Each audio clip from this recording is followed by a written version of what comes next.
প্রথম ম্যাচে বিবর্ণ ব্রাজিল, এগিয়ে গিয়েও জয় বঞ্চিত মরক্কো। সেলেসাও অ্যাটলাস লায়নদের ম্যাচ ড্র 1-1 গোলে। স্বস্তিদায়ক গণমুখী বাজেট নিয়েও মানুষকে বিভ্রান্ত করছে বিরোধী দল, অশান্তি চায় তারা, বলেছেন প্রধানমন্ত্রী। কক্সবাজারে খাল পুনর্খনন, জনসভা সহ বিভিন্ন কর্মসূচি। জনরায়কে গুরুত্ব না দিলে জনগণ বসে বসে আঙুল চুষবে না, চট্টগ্রামের জনসভায় বলেছেন ডাক্তার শফিক। সরকার পুরনো পথে হাঁটলে আবারও গণঅভ্যুত্থানের হুঁশিয়ারি নাহিদের। এবং এবারের বাজেট শিল্পোন্নত দেশ গড়ার বেঞ্চমার্ক। 7 দিনে ব্যবসা বাণিজ্য ও বিনিয়োগের অনুমতির টাস্কফোর্স গঠনের তথ্য জানালেন মন্ত্রীরা। দেখছিলেন গ্রাউন্ড সিমেন্ট সংবাদ শিরোনাম। এবারে বিস্তারিত।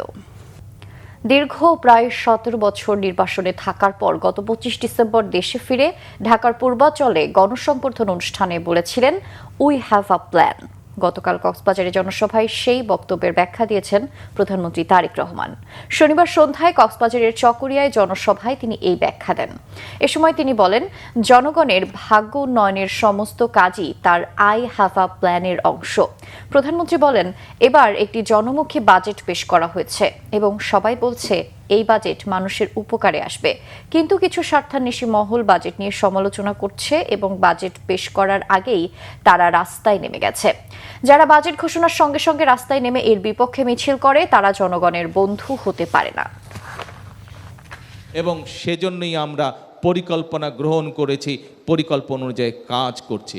আপনাদের নিশ্চয়ই মনে আছে, আমি আপনাদেরকে দেশের মানুষের সামনে যখন বিদেশ থেকে 17 বছর পরে এই দেশে ফিরে আসছি, সেই সময় আমি আপনাদেরকে বলেছিলাম আই হ্যাভ এ প্ল্যান, বলেছিলাম, মনে আছে? আজকে দেশের মানুষের ভাগ্যের পরিবর্তনের জন্য, আমাদের সন্তানদের শিক্ষার ব্যবস্থা করার জন্য, আমাদের মা বোনদেরকে স্বাবলম্বী করার জন্য, আমাদের কৃষক ভাইদেরকে স্বাবলম্বী করার জন্য, এই দেশে শিল্প কলকারখানা গড়ে তোলার জন্য, এই দেশের বেকারদের কর্মসংস্থানের ব্যবস্থা করার জন্য, এই দেশের মানুষের স্বাস্থ্য ব্যবস্থা গড়ে তোলার জন্য যে সকল পরিকল্পনা, এইগুলোই হচ্ছে আই হ্যাভ এ প্ল্যানের অংশ, প্রিয় ভাই বোনেরা। এদিকে প্রধানমন্ত্রী তারেক রহমান বলেছেন, গণমুখী বাজেটের মাধ্যমে মানুষের জীবনে স্বস্তি ফিরে এলেও সাধারণ মানুষকে বিভ্রান্ত করছে বিরোধী দল, তারা অশান্তি করতে চায়। প্রধানমন্ত্রী বলেন, ষড়যন্ত্রকারীদের প্রত্যাখ্যান করেছে জনগণ। রিপোর্ট সিকান্দার রেমানের, ভিডিও ধারণ করেছেন জাহাঙ্গীর আলম। প্রতিকূল আবহাওয়ার মাঝেও প্রধানমন্ত্রী তারেক রহমানের কক্সবাজার সফর। পূর্ব ঘোষিত বেশ কিছু কর্মসূচিতে যোগ দিতে প্রধানমন্ত্রীর এই আগমন। কক্সবাজার পৌঁছে প্রধানমন্ত্রী যান পিএমখালী ইউনিয়নে। মুষলধারায় বৃষ্টি, তারপরও জনসাধারণের উপস্থিতি ছিল চোখে পড়ার মতো। প্রায় 50 বছর আগে শহীদ রাষ্ট্রপতি জিয়াউর রহমান যে পাতলি খাল খননের মাধ্যমে এ অঞ্চলের কৃষকের মুখে হাসি ফুটিয়েছিলেন, সেই খাল পুনর্খননের মাধ্যমে প্রায় 40,000 মানুষের জীবনধারায় গতি আনছেন তারেক রহমান। প্রধানমন্ত্রী জানান, আগামী 5 বছর 20,000 কিলোমিটার খাল খনন করা হবে। কৃষক কার্ড, ফ্যামিলি কার্ড সহ দেশের মানুষের কল্যাণে বর্তমান সরকারের নেয়া জনমুখী কর্মসূচির কথাও উল্লেখ করেন তিনি। সেই ভোটের কালি শুকানোর আগে আমরা কৃষক কার্ড দেওয়া শুরু করেছি, ভোটের কালি শুকানোর আগে আমরা খাল খননের কাজ শুরু করেছি। ঠিক যেভাবে ফ্যামিলি কার্ডের কাজ শুরু করেছি, ইনশাল্লাহ আগামী 1 বছরের মধ্যে বাংলাদেশের প্রতিটি উপজেলায় আমরা চেষ্টা করছি প্রত্যেক উপজেলা 8 থেকে 10,000 মায়ের হাতে আমরা এই ফ্যামিলি কার্ডের সুবিধা তুলে দিব। জনগণের শক্তি হচ্ছে আমাদের সবচেয়ে বড় শক্তি। আমাদের সাথে জনগণের সমর্থন আছে বলেই যতক্ষণ আমাদের এই ধরে প্রাণ থাকবে, আমরা ততক্ষণ পর্যন্ত এই দেশ এবং এই দেশের মানুষের জন্যই কাজ করে যাব। প্রধানমন্ত্রী জানান, এবারের বাজেটে নিত্যপণ্যের দাম কমিয়ে জনজীবনে স্বস্তি ফিরিয়ে আনা হয়েছে, অথচ দেশের মানুষকে বিভ্রান্ত করতে কাজ করছে বিরোধী দল। আমরা যেমন মানুষের নিত্য প্রয়োজনীয় জিনিসের, ওষুধ, বিভিন্ন চিকিৎসার বিষয়ের ট্যাক্স কমিয়ে দিয়েছি। যেই বাজেটে ট্যাক্স কমানো হয় সেই বাজেটও বিরোধী দল মানে না। যেই বাজেটে মদের দাম বাড়ানো হয়, যেই বাজেটে সিগারেটের দাম বাড়ানো হয়, সেই বাজেটও বিরোধী দলের পছন্দ নয়। তাদের উদ্দেশ্য একটাই, তাদের লক্ষ্য একটাই, সেটা হচ্ছে দেশের মধ্যে একটি অস্থিতিশীলতা, অশান্তি তৈরি করা, মানুষকে বিভ্রান্ত করা। এরপর প্রধানমন্ত্রী যান ডুলাহাজারা সাফারি পার্ক পরিদর্শনে। মালুমঘাট সংরক্ষিত বনে বৃক্ষরোপণের মাধ্যমে দেশব্যাপী 25 কোটি বৃক্ষরোপণ কর্মসূচির উদ্বোধন করেন তারেক রহমান। আপনার সন্তানের ভবিষ্যতের কথা চিন্তা করে আপনার সন্তান যেন একটি সুন্দর পরিবেশে বুক ভরে শ্বাস নিতে পারে, সেই বিষয়টি মাথায় রেখে এই চিন্তা থেকে আজকে থেকে প্রত্যেকে দয়া করে যার যেখানে পক্ষে সম্ভব সেখানে একটি করে বৃক্ষের চারা রোপণ করবেন। এরপর নবগঠিত পেকুয়া পৌরসভার ভিত্তিপ্রস্তর স্থাপন করেন প্রধানমন্ত্রী। পরে প্রধানমন্ত্রী তারেক রহমান কক্সবাজারের নবগঠিত মাতামুহুরী উপজেলার ভিত্তিপ্রস্তর এবং মাতামুহুরী থানার উদ্বোধন করেন। নির্বাচনের আগে যেসব ওয়াদা দিয়েছিলেন বর্তমান প্রধানমন্ত্রী তারেক রহমান, সেই ওয়াদাগুলো কিন্তু তিনি একের পর এক বাস্তবায়ন করছেন। সাধারণ জনগণকে ধৈর্য ধারণ করে সরকারকে সহযোগিতার কথা বলছেন তিনি। সব ষড়যন্ত্র মোকাবেলায় ঐক্যবদ্ধ থাকাই একমাত্র উপায় বলে মনে করেন তিনি। অন্ন, বস্ত্র, বাসস্থান, শিক্ষা এবং চিকিৎসার মতো মৌলিক অধিকার বাস্তবায়নে বর্তমান সরকার বদ্ধপরিকর বলেও জানান তারেক রহমান। সিকান্দার রেমান, বাংলা ভিশন, কক্সবাজার। 24-এর গণঅভ্যুত্থানে চট্টগ্রাম বিভাগের প্রথম শহীদ মোহাম্মদ ওয়াসিম আকরামের কবর জিয়ারত করেছেন প্রধানমন্ত্রী তারেক রহমান। শনিবার বিকালে পেকুয়া উপজেলায় শহীদ মোহাম্মদ ওয়াসিমের গ্রামের বাড়িতে নিজে গাড়ি চালিয়ে যান প্রধানমন্ত্রী। এ সময় তার সঙ্গে ছিলেন সহধর্মিণী ডাক্তার জুবাইদা রহমান, স্বরাষ্ট্রমন্ত্রী সালাউদ্দিন আহমেদ এবং তার সহধর্মিণী হাসিনা আহমেদ। কবর জিয়ারত শেষে প্রধানমন্ত্রী শহীদ ওয়াসিমের বাবা, মা ও ভাইয়ের সঙ্গে কথা বলেন এবং তাদের প্রতি সহমর্মিতা প্রকাশ করেন। পরে শহীদ পরিবারের সদস্যদের হাতে 20 লাখ টাকার সঞ্চয়পত্র তুলে দেন তিনি। 2024 সালের 16 জুলাই বৈষম্য বিরোধী আন্দোলন চলাকালে চট্টগ্রামের বহদ্দারহাট এলাকায় আন্দোলনরত শিক্ষার্থীদের ওপর হামলার সময় গুলিবিদ্ধ হয়ে শহীদ হন মোহাম্মদ ওয়াসিম। তিনি চট্টগ্রাম কলেজ ছাত্র দলের যুগ্ম আহ্বায়ক ছিলেন। সংসদে বিরোধী দলীয় নেতা ও জামায়াত ইসলামীর আমির ডাক্তার শফিকুর রহমান বলেছেন, জনরায়কে গুরুত্ব না দিলে জনগণ বসে বসে আঙুল চুষবে না, গণভোটের রায় বাস্তবায়ন করতে হবে। আর এনসিপির আহ্বায়ক নাহিদ ইসলাম বলেছেন, সরকার পুরনো স্বৈরতন্ত্রের পথে হাঁটলে জনগণকে আবারও গণভ্যুত্থানের পথে হাঁটতে হবে। শনিবার বিকেলে চট্টগ্রামের লালদিঘি মাঠে 11 দলীয় ঐক্যের বিভাগীয় সমাবেশে তারা এসব কথা বলেন। চট্টগ্রাম থেকে নাসির উদ্দিনের রিপোর্ট, ক্যামেরায় ছিলেন আলী আকবর।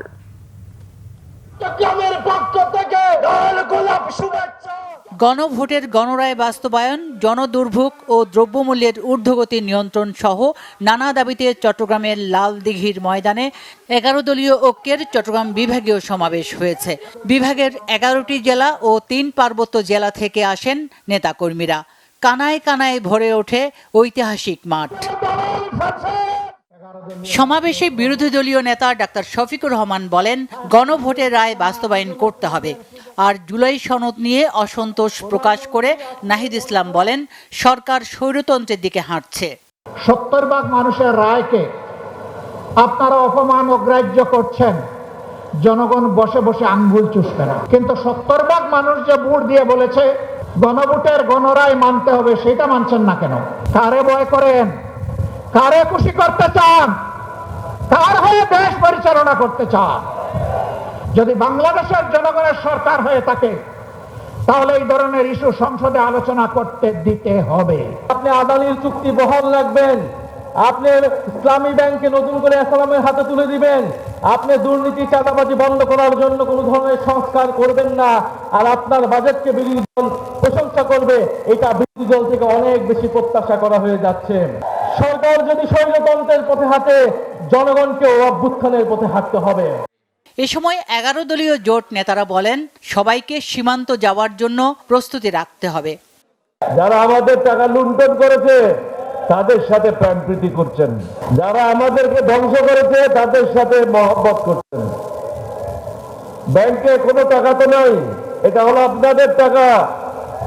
জনগণের টাকা লুণ্ঠনকারীদের সাথে, তাদের সাথে কিসের মহব্বত? হাত পা ভেঙে গুঁড়া করে দেন। সীমান্ত বন্ধ হচ্ছে, আর আমাদের শিলংয়ের মন্ত্রী সাহেব তিনি শিলংয়ে আমাদের সীমান্তে হত্যাকাণ্ডকে ঘুরিয়ে পেঁচিয়ে বৈধতা দেওয়ার অপচেষ্টা চালাচ্ছেন। এই সমাবেশ থেকে সরকার পতনের আন্দোলনেরও হুঁশিয়ারি দেন 11 দলীয় ঐক্যের নেতারা। Bangla vision news desk. দেশি বিদেশি বিনিয়োগকারীদের বাংলাদেশে বিনিয়োগের আহ্বান জানিয়েছেন স্থানীয় সরকার, পল্লী উন্নয়ন ও সমবায় মন্ত্রী মির্জা ফখরুল ইসলাম আলমগীর সহ সরকারের প্রভাবশালী মন্ত্রী এবং উপদেষ্টারা। শিল্পোন্নত দেশ গড়তে সরকার যে বাজেট দিয়েছে তাকে একটি বেঞ্চমার্ক হিসেবে অভিহিত করেছেন তারা। বিনিয়োগ করে কাউকে অনুশোচনা করতে হবে না জানিয়ে তারা বলেন, 7 দিনের মধ্যে ব্যবসা বাণিজ্য এবং বিনিয়োগের অনুমতি দিতে সরকার একটি টাস্ক ফোর্স গঠন করবে। রিপোর্ট করছেন ইমরুল কায়েস। রাজধানীর একটি হোটেলে বাণিজ্য প্রবৃদ্ধি এবং অর্থনৈতিক কূটনীতি নিয়ে সম্মেলনের আয়োজন করা হয়। পররাষ্ট্র মন্ত্রণালয় ও বাংলাদেশ বিনিয়োগ উন্নয়ন কর্তৃপক্ষ আয়োজিত সম্মেলনে সরকারের মন্ত্রী, প্রতিমন্ত্রী, উপদেষ্টা, কূটনীতিক, ব্যবসায়ী সহ উদ্যোক্তারা অংশ নেন। এতে স্থানীয় সরকার, পল্লী উন্নয়ন ও সমবায় মন্ত্রী মির্জা ফখরুল ইসলাম আলমগীর বলেন, গত 17 বছরে দেশের অর্থনীতি ধ্বংস করে দেওয়া হয়েছে। ভঙ্গুর অর্থনীতিকে পুনরুদ্ধার করতে সরকার বিনিয়োগ সহ অন্যান্য বিষয়ে বাজেটে গুরুত্ব দিয়েছে। আমরা দেশের শিল্প কারখানাকে আরো উন্নত করতে চাই। এটা অর্জনে প্রস্তাবিত বাজেট হবে বেঞ্চমার্ক। আমরা আপনাদের বিনিয়োগের আহ্বান জানাচ্ছি, কথা দিচ্ছি, বিনিয়োগ করে কাউকে অনুশোচনা করতে হবে না। অর্থমন্ত্রী ও পরিকল্পনা মন্ত্রী আমির খসরু মাহমুদ চৌধুরী বলেন, ব্যাংক থেকে ব্যক্তি খাতের উদ্যোক্তারা ঋণ নেবে, সরকার নয়। এজন্য সরকার পুঁজিবাজারের উপর বেশি গুরুত্ব দেবে বলে জানান তিনি। ব্যবসা বাণিজ্য, বিনিয়োগ সহ সব জায়গায় ডিরেগুলেশন তথা সরকারি নিয়ন্ত্রণ কমাতে হবে এবং অনুমোদন সহজ করতে হবে। 7 দিনের মধ্যে অনুমোদন দিতে হবে। কোনো উত্তর না দিলে ধরে নেওয়া হবে যে অনুমোদন দেয়া হয়েছে। কেউ দেরি করলে ব্যবস্থা নেওয়া হবে। পররাষ্ট্র মন্ত্রণালয় সবসময় বিনিয়োগকারীদের পাশে থাকবে বলে জানান পররাষ্ট্রমন্ত্রী ও প্রতিমন্ত্রী। দেশের বিনিয়োগ পরিবেশ সহজ করতে সব ধরনের ব্যবস্থা নেওয়ার কথা বলেন তারা। বৈদেশিক নীতিতে অর্থনৈতিক কূটনীতিকে কেন্দ্রবিন্দু রেখে জাতীয় উন্নয়নকে সর্বোচ্চ অগ্রাধিকার দেওয়া হবে। কূটনীতিতে অর্থনীতিকে সর্বাধিক গুরুত্ব দেওয়া হয়েছে। দেশের বিনিয়োগ পরিবেশ সহজ করতে পররাষ্ট্র মন্ত্রণালয় কাজ করছে। Talk to the investors, talk to the our development partners, and try to understand their point of view, their problem. জনগণকে জনসম্পদে পরিণত করতে বর্তমান সরকার সর্বোচ্চ গুরুত্ব দিয়ে কাজ করছে বলে জানান প্রধানমন্ত্রী, 2 উপদেষ্টা। এমন পরিবেশ গড়তে চাই যাতে সবাই বিনিয়োগ করতে আগ্রহী ও আকৃষ্ট হয়। এজন্য দ্বিপক্ষীয়, বহুপক্ষীয় সম্পর্কগুলো আমরা আরো মজবুত করতে কাজ করছি। আমরা শ্রমবাজারের ক্ষেত্রে যেমন বৈচিত্র্যতা চাই, তেমনি দক্ষতা অর্জনের ক্ষেত্রে জোর দিচ্ছি। এজন্য স্কুল পর্যায়ে কারিগরি শিক্ষার উপর জোর দেয়া হচ্ছে। একই সাথে সার্টিফিকেট যেন আন্তর্জাতিক গ্রহণযোগ্যতা পায়, সেজন্য ব্যবস্থা নেওয়া হচ্ছে। আর্থিক খাতে কোনো রাজনৈতিক নিয়োগ দেওয়া হবে না বলে আবারও জানান সরকারের মন্ত্রীরা। ইমরুল কায়েস, বাংলাভিশন, ঢাকা। প্রধানমন্ত্রী তারেক রহমানের ভিশন বাস্তবায়নে যুবদল গুরুত্বপূর্ণ ভূমিকা রাখবে বলে আশা প্রকাশ করেছেন বিএনপি মহাসচিব ও স্থানীয় সরকার মন্ত্রী মির্জা ফখরুল ইসলাম আলমগীর। যুবদলের নবনির্বাচিত কমিটি ও নেতাকর্মীদের নিয়ে শনিবার শহীদ রাষ্ট্রপতি জিয়াউর রহমান ও সাবেক প্রধানমন্ত্রী বেগম খালেদা জিয়ার সমাধিতে শ্রদ্ধা নিবেদন শেষে তিনি একথা বলেন। যুবদলের নতুন কমিটিকে কেন্দ্র করে সারা দেশের জেলা ও মহানগরের শত শত নেতাকর্মী জড়ো হন। এ সময় বিএনপি মহাসচিব বলেন, প্রধানমন্ত্রী তারেক রহমান ঘোষিত রাষ্ট্র সংস্কার ও উন্নয়নের ভিশন বাস্তবায়নে যুবদল অগ্রণী ভূমিকা রাখবে। নতুন কমিটির নেতাকর্মীদের ঐক্যবদ্ধভাবে কাজ করার আহ্বান জানান মির্জা ফখরুল ইসলাম আলমগীর। শ্রদ্ধা নিবেদন শেষে দেশ ও জাতির কল্যাণে বিশেষ মোনাজাত করা হয়। কেউ ভারতের সাথে বাংলাদেশকে একীভূত করতে চাইলে সার্কের 220 কোটি মানুষকে ঐক্যবদ্ধ করতে হবে। সার্কের ঐক্য যারা চায় না, তাদের অন্য যে কোনো ঐক্য সন্দেহের চোখে দেখা হবে বলে মন্তব্য করেছেন তথ্য ও সম্প্রচার মন্ত্রী জহির উদ্দিন স্বপন। শনিবার রাজধানীর ডিপ্লোমা ইঞ্জিনিয়ার্স ইনস্টিটিউটে আয়োজিত দেশ পুনর্গঠনে স্বাক্ষরিত জুলাই সনদ বাস্তবায়ন শীর্ষক আলোচনা সভায় একথা বলেন তিনি। তথ্যমন্ত্রী বলেন, আঞ্চলিক সহযোগিতার জন্য সার্ক এবং আন্তর্জাতিক পরিসরে জাতিসংঘ এই কাঠামোর মধ্য দিয়েই বাংলাদেশ নিজস্ব মর্যাদা ও স্বাতন্ত্র্য বজায় রাখতে চায়। তিনি বলেন, 56,000 বর্গমাইলের এই দেশের মানুষকে বাঙালিত্বের জন্য সীমান্ত পেরিয়ে কারো কাছে যেতে হবে না। সবার আগে বাংলাদেশ নীতিতে দেশের সব জটিল সমস্যার সমাধান পথ খোঁজা হবে বলেও মন্তব্য করেন তিনি। আমরা বাংলাদেশী, আমাদের কাছে সবার আগে বাংলাদেশ, এই কথা মেনে নিয়ে কেউ যদি সীমান্ত দিয়ে আমাদের মধ্যে প্রবেশ করতে চান, আমাদের কোনো আপত্তি নাই। কিন্তু এই কথাকে বাইরে রেখে কেউ যদি বলতে চান ভারতের জনগোষ্ঠীর সঙ্গে শুধুমাত্র বাংলাদেশের জনগোষ্ঠীর যোগফল, আমরা তাদেরকে বিনয়ের সঙ্গে মনে করে দিতে চাই। সার্কের জনগোষ্ঠীর সংখ্যা হচ্ছে এখন 220 কোটি মানুষ। আমাদেরকে যদি পৃথিবীতে আমাদের দেশের বাইরে নতুন কোনো জনশক্তির উপরে ভর করে আঞ্চলিক এবং বৈশ্বিক রাজনীতিতে জাতীয় স্বার্থ এবং অন্য সকলের স্বার্থকে নিশ্চিত করতে হয়, তাহলে সার্কের 220 কোটি মানুষকে ঐক্যবদ্ধ করতে হবে সকলে মিলে। তারেক রহমানের সরকার সব ধরনের সহযোগিতা নিয়ে জুলাই গণঅভ্যুত্থানের শহীদ পরিবার ও আহতদের পাশে থাকবে বলে জানিয়েছেন মুক্তিযুদ্ধ বিষয়ক প্রতিমন্ত্রী ইশরাক হোসেন। শনিবার রাজধানীর গুলশানে প্রধানমন্ত্রী তারেক রহমানের পক্ষ থেকে ঢাকা 11 আসনের অধীনে 2024-এর গণঅভ্যুত্থানে শহীদ পরিবার ও আহতদের মাঝে মাসিক ভিত্তিতে আর্থিক সহায়তা প্রদান অনুষ্ঠানে তিনি কথা বলেন। সহায়তা অনুষ্ঠানের উদ্যোক্তা বিএনপির ক্ষুদ্র ঋণ বিষয়ক সম্পাদক ডক্টর এম.এ. কাইয়ুম বলেন, প্রধানমন্ত্রীর নির্দেশে দেশ ও জনগণের কল্যাণে বিএনপির প্রতিটি নেতাকর্মী নিরলসভাবে কাজ করে যাবে। সরকারের বিরুদ্ধে নানা ষড়যন্ত্র হচ্ছে অভিযোগ করে তিনি দেশবাসী সহ সবাইকে সতর্ক থাকার আহ্বান জানান। পুনরুদ্ধারের জন্য, মানুষের ভোটের অধিকারের জন্য এবং সকল ধরনের অন্যায় জুলুমের বিরুদ্ধে বুক পেতে দাঁড়িয়েছেন। অনেকে শহীদ হয়েছেন, অনেকের অঙ্গহানি হয়েছে এবং আপনারা যে আত্মত্যাগ, সেটির উপর ভিত্তি করে আজকে কিন্তু আমরা আবার একটা মুক্ত বাংলাদেশে বসবাস করছি। তো সেটির বিষয়ে আমরা সবসময় শ্রদ্ধাশীল এবং আমরা সবসময় আপনাদের যে প্রয়োজনীয় যে সেবাগুলো প্রয়োজন সেগুলো দেওয়ার জন্য আমরা প্রতিনিয়ত কাজ করে চলেছি। আন্তর্জাতিক প্রসঙ্গ। ইরান ও যুক্তরাষ্ট্রের মধ্যে খসড়া চুক্তি 24 ঘন্টার মধ্যে চূড়ান্ত হওয়ার সম্ভাবনা রয়েছে বলে জানিয়েছেন মধ্যস্থতাকারী দেশ পাকিস্তানের প্রধানমন্ত্রী শাহবাজ শরীফ। সামাজিক যোগাযোগ মাধ্যমে পাকিস্তানের প্রধানমন্ত্রী দাবি করেন। তিনি বলেন, চুক্তিটি চূড়ান্ত হলে ডিজিটালভাবে চুক্তিতে সই করবে ইরান, যুক্তরাষ্ট্র এবং আগামী সপ্তাহে কারিগরি পর্যায়ের আলোচনা হবে। সমঝোতা চুক্তি নিয়ে যখন দুই দেশ কাছাকাছি আছে, ঠিক তখনই হরমুজ প্রণালীতে ইরানের কয়েকটি ড্রোন প্রতিহতের দাবি করেছে মার্কিন সেন্ট্রাল কমান্ড। এর আগে শুক্রবার ইরানের পররাষ্ট্রমন্ত্রী আব্বাস আরাকচি মধ্যপ্রাচ্যে চলমান যুদ্ধ বন্ধে যুক্তরাষ্ট্র ইরান একটি চূড়ান্ত সমঝোতার খুব কাছাকাছি পৌঁছাতে পেরেছে বলে জানিয়েছেন। তার পোস্টের স্ক্রিনশট ট্রুথ সোশ্যালে শেয়ার করেছেন মার্কিন প্রেসিডেন্ট ডোনাল্ড ট্রাম্প।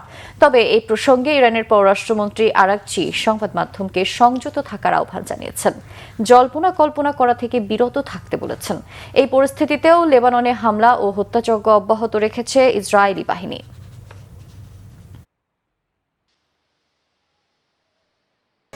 এবারের বাজেট 3 জায়গায় চমৎকারভাবে বিন্যাস করা হয়েছে বলে জানিয়েছেন সড়ক পরিবহন, নৌ ও রেলপথ মন্ত্রী শেখ রবিউল আলম। শনিবার রাতে রাজধানীর ধানমন্ডিতে এক আলোচনা সভায় তিনি কথা বলেন। সড়ক মন্ত্রী বলেন, বাংলাদেশের ইতিহাসে এত চিন্তাশীল বাজেট এর আগে হয়নি। জনপ্রত্যাশার বাজেট দেওয়া হয়েছে। দক্ষ মানব সম্পদ উন্নয়ন, অবকাঠামোর উন্নয়ন ও সামাজিক উন্নয়নকে প্রাধান্য দেওয়া হয়েছে এতে। শেখ রবিউল আলম আরও বলেন, রাজনৈতিক দলগুলো চাইলেও এই বাজেট নিয়ে সমালোচনা করতে পারেনি।